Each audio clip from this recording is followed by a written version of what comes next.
अभ्यास न करता आणि जाणीवपूर्वक चुकीची उत्तरं लिहिणं असे प्रकार केले त्या परीक्षेत आणि मी नापास झाले. तर एक परीक्षा जेव्हा मी फेल झाले पहिली, तेव्हा वडिलांनी सांगितलं होतं की आता बास कर म्हणून. पहिली एक्झाम जेव्हा मेन्सला मी 6 मार्कानं गेले होते, माझी अवस्था बघून म्हणा किंवा माझं डेस्परेशन बघून माझ्या भावाने मला त्यावेळी सपोर्ट केला.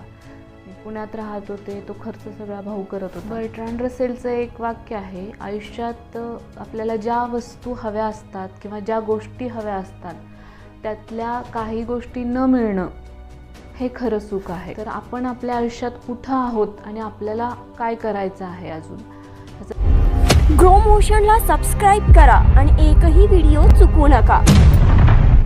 मी डॉक्टर सई भोरे पाटील, DYSP तुळजापूर म्हणून सध्या काम करत आहे. माझं सिलेक्शन 2015चं, 2014ची एक्झाम, 2016-17ला मी MPA नाशिक इथं ट्रेनिंग केलं आणि त्याच्यानंतर प्रोबेशन जे आहे ते कोल्हापूर डिस्ट्रिक्टमध्ये झालं माझं आणि पहिलं पोस्टिंग पुणे ग्रामीणला हवेली डिव्हिजनला झालं. माझं प्राथमिक शिक्षण मौजे सांगाव, तालुका कागल, जिल्हा कोल्हापूर इथं झालं आणि कोल्हापूरला विवेकानंद कॉलेजमध्ये 11th-12th केलं. त्याच्यानंतर BHMS केलं, तेही कोल्हापुरातूनच केलं आणि परीक्षा पहिली जी दिली तीही कोल्हापुरातून दिली. पास ही तिथंच झाले प्री. मेन्ससाठी मी इकॉनॉमिक्सचा क्लास लावला होता फक्त, त्याच्यासाठी पुण्यात आलो होतो. त्यावेळची माझी मेन्स गेली 6 मार्कांनी पहिल्या अटेम्प्टमधली. दुसऱ्या अटेम्प्टमध्ये DYSPची पोस्ट मिळाली आहे. माझी आई प्राथमिक शिक्षिका होती, ती रिसेंटली मुख्याध्यापिका म्हणून रिटायर्ड झाली. वडील ही हायस्कूल टीचर होते आणि माझा भाऊ आहे एक लहान, तो इंजिनियर म्हणून काम करतो, पुण्यात MNCमध्ये जॉब करतो. माझं शिक्षण वगैरे म्हणजे जनरली शिक्षकांचं त्यांच्या म्हणजे मुलांच्याकडे जनरली शिक्षकांचं मुलांच्याकडे चांगलं लक्ष असतं. त्या हिशोबानं माझ्या आईनं बऱ्यापैकी लहानपणापासून आमच्या अभ्यासाकडं चांगली तयारी घेणं किंवा लक्ष देणं, ह्या गोष्टीमुळं कदाचित माझा बेस बऱ्यापैकी चांगला होता. त्याचा मला स्पर्धा परीक्षेमध्ये बराचसा फायदा झाला. 4थी, 7वी, 10th सगळ्यात जवळजवळ कॉम्पिटिटिव्ह एक्झाम्समध्ये मी माझ्या परिसरातून, तालुक्यातून फर्स्ट आलेले आहे आणि म्हणजे त्याचं काही माझं विशेष श्रेय असंच नाही आहे. म्हणजे दुसरं काही फारसा नादही नव्हता, अभ्यास करण्याची सवय होती आणि आई बऱ्यापैकी स्ट्रिक्ट होती. बऱ्यापैकी म्हणजे बरीचशी स्ट्रिक्ट होती. आमच्या परिसरातली आम्ही जी चांगली शिकलेली मुलं आहोत, आम्ही अजून एकमेकांच्या संपर्कात आहोत सगळेजण. बऱ्यापैकी सगळे पुण्यात आता जॉब करत आहेत. तर सगळ्यांना कुणालाही विचारलं तर त्यांना अजूनही माझ्या आईचं शिकवणं लक्षात आहे आणि आम्ही सगळेजण गणितंसुद्धा आईच्याच पद्धतीनं करतो अजून तरी. तर तिच्यामुळं बराचसा अभ्यास करण्याची सवय लागणं आणि वाचनाची सवय ही जी गोष्ट आहे ती कदाचित वडिलांच्यामुळं लागली आहे, कारण त्यांचं वाचन चांगलं आहे आणि ते मराठी वगैरे विषय शिकवायचे. तर घरामध्ये बुक्स असणं, घरात सोशल गोष्टींची चर्चा होणं ही खूप म्हणजे वेगळी गोष्ट माझ्या घरात मी लहानपणापासून बघते की आम्ही सगळेच सामाजिकदृष्ट्या जास्त अवेअर आहोत. माझ्या माहेरच्या घरात ते वातावरण अजूनसुद्धा आहे. 4थीला स्कॉलरशिपला आल्यानंतर, म्हणजे स्कॉलरशिपला मी 7वी वगैरे आले होते, तर त्याच्यानंतर बऱ्याच होप्स होत्या माझ्या सगळ्या टीचर्सना माझ्याकडून की मी जवाहर नवोदयची परीक्षा क्रॅक करेन आणि माझं शिक्षण इझिली होईल. पण तिथं राहावं लागतं हे कळल्यानंतर मी ती परीक्षा म्हणजे अभ्यास न करता आणि जाणीवपूर्वक चुकीची उत्तरं लिहिणं असे प्रकार केले त्या परीक्षेत आणि मी नापास झाले. त्यात माझे एक आवडते गुरुजी होते पटेल म्हणून, ते मला बोलले होते की स्वतःचं नुकसान करून घेतलं. म्हणजे ते खूपच कडक होते, त्यांची दहशत होती शाळेत. तर ते मला ओरडले होते की बाहेर येताना क्लास 1 ऑफिसर होऊन आली असतीस, मूर्ख मुलगी आहे, अशा पद्धतीनं. तर तेव्हा ठरवलं होतं की बाहेर राहून आपण क्लास 1 ऑफिसर व्हायचं. तर मग सगळे जातात म्हणून 10th नंतर सायन्सला गेलो, सगळे करतात म्हणून मेडिकलची CET दिली आणि त्यात ठीकठाक मार्क्स पडले. ते काही क्लासेस वगैरे कुठं केले नव्हते मी आणि दुसऱ्या राऊंडला मला कोल्हापुरात ॲडमिशन मिळालं. पहिल्या राऊंडला BHMSसाठी नगरला ॲडमिशन मिळालं होतं. वडील आणि आम्ही दोघंजण 9 तासाचा प्रवास करून नगरपर्यंत गेलो. त्याच्यानंतर तिथलं एकंदर म्हणजे कोल्हापूरच्या माणसांना मराठवाड्याच्या वातावरणाची सवय नसते. साधारण गाव आणि ते रस्ते बघून दुसऱ्या राऊंडला BHMSला ॲडमिशन मिळते, कोल्हापुरातही मिळते. ते बघून माझ्या वडिलांनी, तुला पुढं परीक्षा द्यायच्या आहेत, पोस्ट काढायचे आहे, जे करायचं आहे ते कर, पण प्लॅन बी म्हणून डॉक्टर हो, असं सांगून मला BHMSला ॲडमिशन घ्यायला लावलं. मला एक सेकंड थर्ड इयर नंतर माझ्या स्वतःच्या तब्येतीला होमिओपॅथीचा फायदा झाल्यामुळं त्याच्यावर विश्वासही बसला.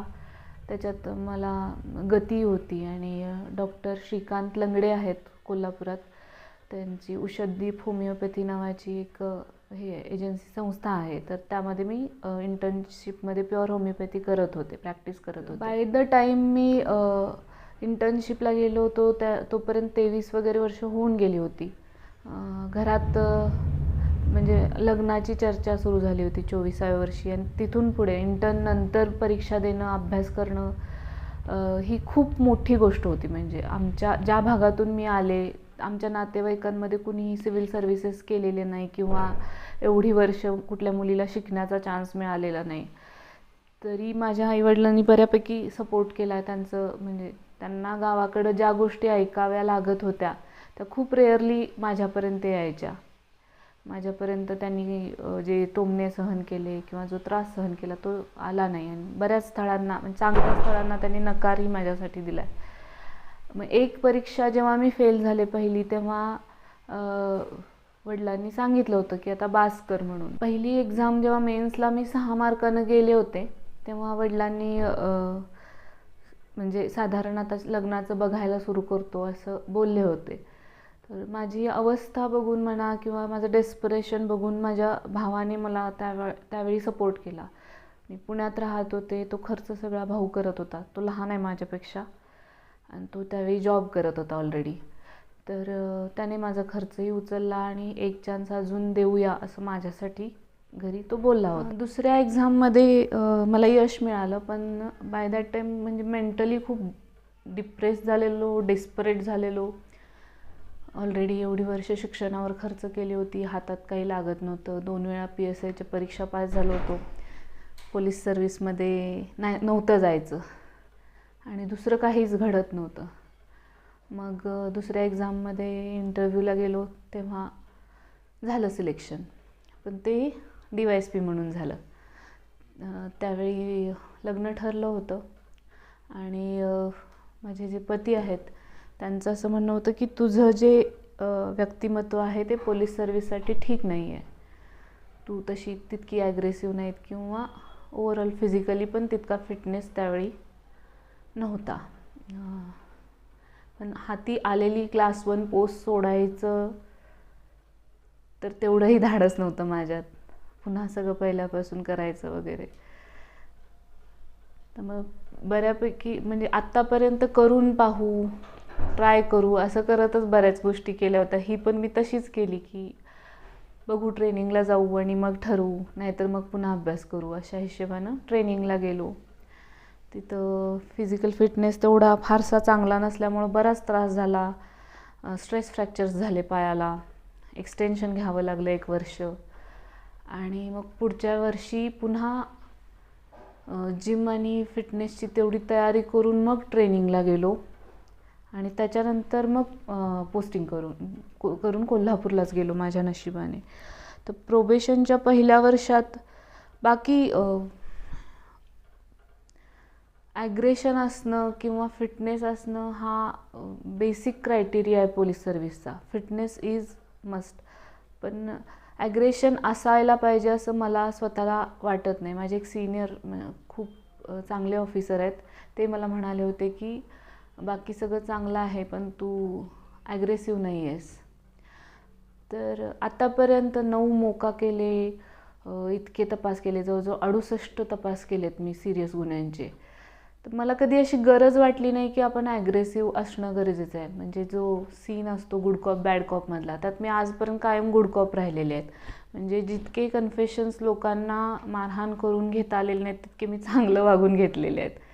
एका मोक्यातल्या आरोपीला घेऊन मी 2 दिवस फिरत होते. त्याची आजी शोधून काढायची, तिला म्हणजे प्रॉमिस करायचं की तिचं मेडिकल रिझन दाखवून मग तुला बेलसाठी वगैरे हेल्प. अनाथ होता मुलगा तो, आणि त्याला पुढं मागं मदत करायची अशा प्रॉमिसवर मी त्याच्याकडून कन्फेशन घेतलं.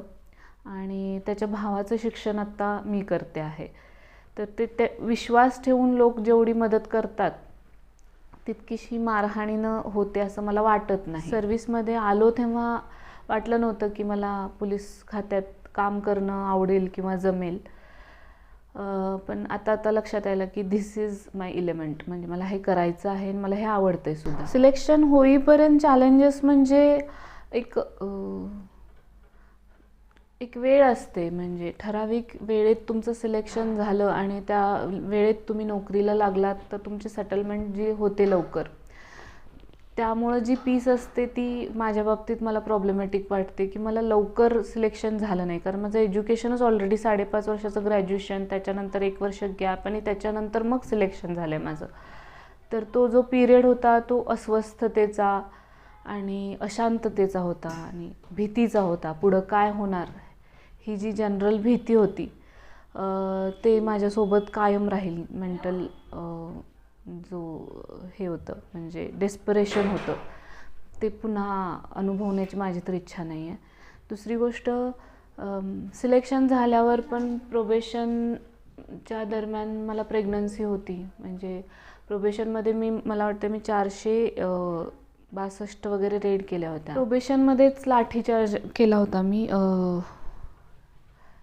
संडेला रात्रीचा अपघात झाला आणि पोलीस स्टेशनचे जे युनिफॉर्ममधले लोक होते ते हजेरीवरून सुटून घरी गेले आणि जमाव भडकला होता. मुलीचा लहान अपघात झाला होता आणि तेलाचा टँकर होता, तो पेटवून द्यायचा जमाव प्रयत्न करत होता. मग तिथं 2-3 जे पोलीस होते ते सिव्हिलमध्ये होते, त्यांचं काही कोण ऐकत नव्हतं. तर त्यावेळी लक्षात पण राहत नाही, हे जे अशा जे सिच्युएशन येतात त्यावेळी लक्षात राहत नाही की आपण प्रेग्नंट आहोत किंवा हा मॉब जास्त आहे, आपल्याबरोबर फोर्स नाही आहे. ज्यावेळी आपल्या पोलीस स्टेशनच्या दारात दंगल होणार हा प्रश्न निर्माण होतो, तो बाय डिफॉल्ट आपण आपल्या एलिमेंटमध्ये जातो आणि मी केनच लाठीचार्ज करून झाले होते रिकामी. तर मला जी भीती होती की पुढे मागे आपण ज्यावेळी खरोखर ॲग्रेशन दाखवायचा प्रसंग येईल त्यावेळी करू शकू किंवा नाही, तर ते माझ्याच प्रश्नाचं उत्तर ह्या गोष्टीने मला दिलं होतं. तर मी लाठीचार्ज करून जमाव पांगवला, टँकर बाजूला नेऊन दुसऱ्या गावात लावायला लावला एकाला. आरोपी जो होता ड्रायव्हर त्याला लपवून ठेवलं. ज्यावेळी चॅलेंजेस येतात समोर तेव्हा आपण आपोआपच त्याचा सामना पण करतो आणि त्याच्यातून सोल्युशन पण शोधून काढतो. दुसरी गोष्ट, मला स्वतःला जेव्हा सिलेक्शन झालं तेव्हा समाधान नव्हतं की माझी अपेक्षा सिव्हिल खात्यांची होती, म्हणजे महसूल किंवा ॲक्च्युली BDOचा ऑप्शन मी खाली दिला होता. मला ग्राम डेव्हलपमेंटमध्ये काही फारसा हे नव्हता. म्हणजे मला त्याच्यापेक्षा DYSPची पोस्ट बरी वाटली होती तेव्हा, म्हणजे थेरॉटिकली. तर जेव्हा सिलेक्शन झालं तेव्हा खूप शंका होत्या की मला हे जमणार आहे किंवा नाही जमणार आहे. पण ह्या एका प्रसंगानं त्या गोष्टीचं मला उत्तर दिलं की बाबा आपल्याला ही गोष्ट जमेल. आणि पहिलं जे पोस्टिंग झालं ते माझ्या नशिबानं एवढं हेवी झालं की 2500 वगैरे त्याचा क्राईम होता वर्षाचा डिव्हिजनचा, आणि प्रचंड प्रवास होता मला तिथं. तर प्रोबेशन झाल्यानंतर मी मॅटर्निटी लीव्हवर गेले आणि 7व्या महिन्यातच परत लगेच हजर झाले पहिल्या पोस्टिंगवर. तर त्यावेळी जे लहान मुलाला माझ्या वेळ द्यायला पाहिजे होता तो मी देऊ शकायचे नाही. रात्री उशिरापर्यंत घरी यायचे नाही. नाईटच्या दरम्यान त्याला घेऊन जायला लागायचं. बराच म्हणजे माझ्या मुलालाही त्या गोष्टीचा त्रास झाला आणि जो गिल्ट असतो त्या गिल्टचाही मला त्रास झाला बऱ्यापैकी. आणि एक हे असतं की आईवडिलांनी एक प्रॉडिजी चाइल्ड म्हणून वाढवलेला असतं. तर ह्या बाबतीत मी त्यांना नेहमी दोष देते की तुम्ही मला दुसरं कधी काही करू द्यावं किंवा दुसऱ्या कधी त्यांच्या परिस्थितीत त्यांनी बेस्ट पेरेंटिंग केले. तसं म्हणजे मला ज्या संधी मिळाल्या त्या माझ्या आजूबाजूच्या मुलींना नाही मिळाल्यात, पण तरीही फक्त अभ्यास करायला लावणं ही गोष्ट मला फारशी आवडत नाही. कदाचित त्या गोष्टीमुळे माझं सिलेक्शन होणं इझी झालं असेल, पण चॅलेंजेस घेणं, ॲक्सेप्ट करणं, फिटनेस, खेळणं ह्या गोष्टी मी केल्या नाहीत. त्या गोष्टीचं मला अजून म्हणजे अपराधीपणा आहे आणि रिग्रेट्स पण आहेत. तर आता जे पद्धत निघाली आहे की माझा मुलगा मोठा झाल्यानंतर ऑफिसर व्हावा किंवा चांगलं काहीतरी त्यानं करावं, ह्याच्यासाठी कॉन्स्टंटली स्टडीजमध्ये आणि सगळ्या क्लासेसमध्ये किंवा सेमिनार्समध्ये मुलांना बिझी करून ठेवलं जातं. आणि दुसरं घरातलं काही जगण्याची जी कला असते ना, ती मुलांना शिकवलीच जात नाही. आताची मुलं पिशवी घेऊन बाहेर जायला लाजतात, बाजारात जायला लाजतात. मुलींना घरातलं कोणतं काम येत नाही, बाहेरचं. माझी स्वतःची एवढी वाईट परिस्थिती नसली तरी आजूबाजूची जी आत्ता किशोरवयीन मुलं आहेत त्यांचं ओव्हरऑल ॲटिट्यूड बघितल्यानंतर असं वाटायला लागलं की त्यांचा आणि त्यांच्या कुटुंबाचा, त्यांच्या परिसराचा जो भावनिक संबंध असतो तो राहिलेला नाही. आत्ता 2-2.5 वर्ष पोस्टिंग केल्यानंतर, धावपळ केल्यानंतर आता मी किंवा माझं कुटुंब आम्ही ह्या गोष्टी करायला लागलो होलसम, की बाबा घरी राहायला पाहिजे, घरातल्या कुटुंबांच्या सोबत वेळ घालवायला पाहिजे. नोकरी हे सर्वस्व नाही आहे. म्हणजे नोकरी हे जगण्याचं साधन आहे आणि आपल्या कुटुंब, परिवार, नातेवाईक हे जे लोक आहेत हे आपल्यासोबत नोकरीनंतरसुद्धा राहणार आहेत. तर आपल्या मुलांना साहेब करण्यासाठी किंवा चांगला जॉब मिळवण्यासाठी त्याच्या एज्युकेशनवर जितका आपण फोकस करतोय तितकाच त्याची माणूस म्हणून वाढ होणं किंवा त्यानं जगण्याची कला आत्मसात करणं किंवा आपल्या भोवतीच्या लोकांशी त्याचा जो संबंध आहे तो चांगला निर्माण करणं, ह्याच्यासाठी आपण सगळ्यांनी प्रयत्न करायला पाहिजे. कुटुंबाला, लोकांनी, मी सुद्धा आणि इतरांनी सुद्धा वेळ दिला पाहिजे.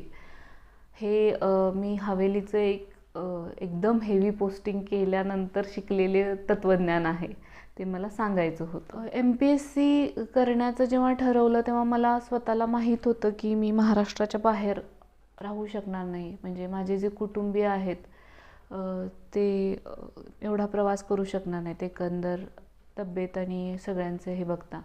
त्यामुळे MPSCच करायचा निर्णय घेतला आणि त्याच्यासाठी अभ्यासही मोस्टली सगळा स्वतःच केला आहे.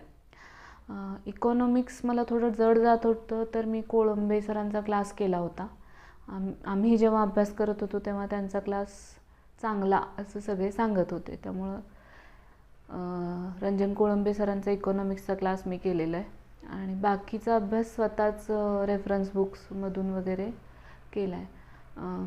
माझे एक परिचयाचे सर आहेत, त्यांचं स्वतःचं सिलेक्शन झालं होतं CO म्हणून, पण त्यांनी शेती करण्याचा निर्णय घेऊन ती पोस्ट सोडली होती. पण मी त्यांच्याकडे अभ्यास केला त्यांच्या गायडन्समध्ये. प्लॅन बी असायलाच पाहिजे असं म्हणजे ते प्रत्येकाच्या परिस्थितीवर ठरतं. म्हणजे बरेचदा कसं होतं की एज्युकेशन वाईजच प्लॅन बी करणं हा काही ऑप्शन नसतो. काही लोकांच्या घरी बिझनेस असतो आणि ती गोष्ट त्यांना लहानपणापासून शिकवलेलीच असते, तर तो तुमचा प्लॅन बी होऊ शकतो. माझा प्लॅन बी मेडिकल प्रॅक्टिस हा होता. आणि जर तुमचा बेस चांगला असेल, म्हणजे तुम्हाला लहानपणापासून कॉम्पिटिटिव्ह एक्झाम्स द्यायची सवय असेल किंवा अशा प्रकारच्या परीक्षामध्ये सक्सेस मिळवायची सवय असेल, तर प्लॅन बी असायलाच पाहिजे असं वाटत नाही. मग तुम्ही काहीतरी व्होकेशनल कोर्स करणार, पुन्हा ती जी सीट आहे ती वाया घालवणार आहे इंजिनिअरिंग, मेडिकल करून, आणि मग त्याच्यानंतर परीक्षा देणार, तो भरपूर वेळ वाया जातो. जर तुम्हाला कॉन्फिडन्स असेल की तुमचं सिलेक्शन होऊ शकतो, तुमची तेवढी तयारी आहे, तुमची इमोशनल आणि इंटेलिजंट कपॅसिटी तेवढी आहे, तर बेसिक एज्युकेशन घेणं आणि लवकर परीक्षा देणं हा चांगला उपाय आहे. आणि जर तुम्हाला असं वाटत असेल की बाबा नाही, आपल्याला काही खरं नाही ह्या परीक्षांचं आणि झालं नाही सिलेक्शन तर आपण खूप अडचणीत येऊ, तर मग प्लॅन बी म्हणून एज्युकेशनल तेवढी कपॅसिटी ग्रॅज्युएशन घेणं किंवा त्यात तशा पद्धतीची डिग्री घेणं हे योग्य राहू शकतं. पण माझ्या स्वतःच्या अनुभवावरून असं मला वाटतं की मेडिकलची डिग्री घेऊन मग तिथून पुढे अभ्यास करणं ही खूप लेंदी प्रोसेस आहे. त्याच्यानंतर आपले तेवढे मेंटल पेशन्स पण राहत नाहीत. तर बेसिक ग्रॅज्युएशन करणं आणि त्याच्याबरोबर अभ्यास करणं हा जास्त चांगला पर्याय आहे असं मला वाटतं. जेव्हा मी पुणे ग्रामीणला जॉईन झाले तेव्हा जेव्हा माझ्या सिनियर्सना समजलं की मला लहान मुलं आहे, तेव्हा त्यांनी आधीच मला सांगितलं होतं की मुलाचं कारण द्यायचं नाही, कुठलंही काम करण्यासाठी नकार द्यायचा नाही. तर पूर्ण वर्षात जवळजवळ मला वाटतं मी 109 बंदोबस्त केलेत. 109 दिवस बंदोबस्ताचे झाले होते माझे 2019-20मध्ये. आणि जवळजवळ 60 तपास केलेत. ते सोडून सिरियस ज्या माझ्या हद्दीतल्या घटना आहेत त्या तर कॉन्स्टंटली मी हँडल करतच होते. कुठंही म्हणजे जिल्ह्याच्या बाहेर, जिल्ह्यामध्ये, सगळीकडे कुठंही माझं नाव आलं बंदोबस्ताला जा की मला नाही वाटत 2 वर्षात मी कधी नकार दिला आहे किंवा मी तक्रार केली आहे मी जाऊ शकत नाही. जिथं जायचं आहे तिथं एक बॅग करून ठेवली होती, मुलाला सांभाळणारी, आणि ती बॅग उचलायचं आणि निघून जायचं. नाईटसुद्धा करताना मी माझ्या मुलाला घेऊन जायचे जवळजवळ 1.5 वर्ष. तर मला ह्या गोष्टीचा अभिमान वाटतो की मी लेडी आहे म्हणून कुठलं काम मी टाळलं आहे असं माझ्याबद्दल कोणी म्हणू शकणार नाही. इथं तुळजापूरला जॉईन झाल्यानंतर 1 महिन्याभरात सांगवी मार्डीला एका लहान मुलाचा बेपत्ता असल्याची खबर मिळाली होती. तर 4-5 वर्षाचा मुलगा स्वतःहून बेपत्ता होणार नाही हे तर क्लिअर आहे. तर PIनी पण आणि मी पण सिरियसली आम्ही लगेच तिथं गेलो, शोध घेतला गावात. रात्री 1 वाजेपर्यंत आम्ही घरझडत्या घेत होतो परिसरातल्या लोकांच्या. आणि निघताना मी तिथं पॉईंट लावला की बाबा कुणी जरी रात्रीत बॉडी डिस्पोज ऑफ करायचा प्रयत्न केला तर आपल्याला कळावं. आणि आमच्या लोकांनी तिथं ड्युटी पण व्यवस्थित केली आणि पोलिसांची गाडी बाहेर थांबली आहे हे लक्षात आल्यावर ज्यांनी बॉडी घरात लपवली होती त्यांना चान्स नाही मिळाला बाहेर नेऊन टाकण्याला. आणि दुसऱ्या दिवशी सकाळी 6 वाजता परत आम्ही लोक बोलवले होते शोध घेण्यासाठी. त्यामुळं दुसऱ्या दिवशी पण काही जमणार नाही हे लक्षात आल्यावर त्यांनी असं सांगितलं की आमच्या घरात कुणीतरी आणून टाकली आहे बॉडी. आणि त्यामुळे तो गुन्हा पण डिटेक्ट झाला. स्पर्धा परीक्षेची तयारी करणारे जे विद्यार्थी आहेत त्यांच्यात एक नेहमी दिसणारी गोष्ट अशी आहे की प्रत्येक वेळी बाजारात नवीन पुस्तक आलं की ते घ्यायचं, ते वाचायचं. त्यामुळं होतं काय की प्रत्येक वेळी आपण ठराविकच म्हणजे एखादं पुस्तक घेतलं त्याचे 4 चॅप्टर्स वाचले आणि परत नवीन पुस्तक घेतलं ते पहिल्यापासून वाचायला सुरू केलं, त्याचे पण 4च चॅप्टर्स झाले. तर पूर्ण जो सिलॅबस कवर व्हायला पाहिजे होता तो होत नाही माणसाचा. तर त्याऐवजी असं व्हायला हवं आहे की आपण सिलॅबस समोर ठेवायचा आणि तो सिलॅबस कवर करणारी जी पुस्तकं आहेत त्या पुस्तकांची एक यादी करायची. आणि प्रत्येक वेळा परीक्षा जवळ आली की आपण जे पुस्तक ज्या सब्जेक्टसाठी ठरवलं आहे किंवा जी पुस्तकं ठरवली आहेत ती आधी वाचून काढायची, सिलॅबस संपूर्ण करायचा आणि मग नवीन जर जे काय वाचायचं आहे तुम्हाला ते हातात घ्यायचं. असं केलं तर तुमचा सिलॅबस कवर होईल आणि रिझल्ट्स बेटर येतील. ही एक गोष्ट आहे. आणि दुसरी गोष्ट वर्षानुवर्ष म्हणजे आज रिझल्ट येईल, उद्या रिझल्ट येईल हे म्हणत चांगली मुलं वाट बघत राहून गेलेली आहेत. तर सिलेक्शन होणं आणि नोकरी लागणं म्हणजे आयुष्याचं सार्थक होणं असं काही नाही आहे. नोकरी लागल्यानंतरचे पुढं काम करतानाचे चॅलेंजेस अजून वेगळेच आहेत. त्यामुळं योग्य वेळी थांबणं हा सुद्धा एक महत्त्वाचा निर्णय असतो. तर आपण आपल्या आयुष्यात कुठं आहोत आणि आपल्याला काय करायचं आहे अजून ह्याचा विचार करून प्रत्येकानं निर्णय घेतला तर जास्त चांगलं होईल. बर्ट्रांड रसेलचं एक वाक्य आहे, आयुष्यात आपल्याला ज्या वस्तू हव्या असतात किंवा ज्या गोष्टी हव्या असतात त्यातल्या काही गोष्टी न मिळणं हे खरं सुख आहे. आणि त्यामुळं ज्या गोष्टी आपल्याला मिळाल्यात त्याची व्हॅल्यू कळते. टीम ग्रो मोशननं इथं मला बोलावलं आणि बोलण्याची संधी दिली त्याबद्दल थँक्यू. ग्रो मोशनला सबस्क्राईब करा आणि एकही व्हिडिओ चुकवू नका.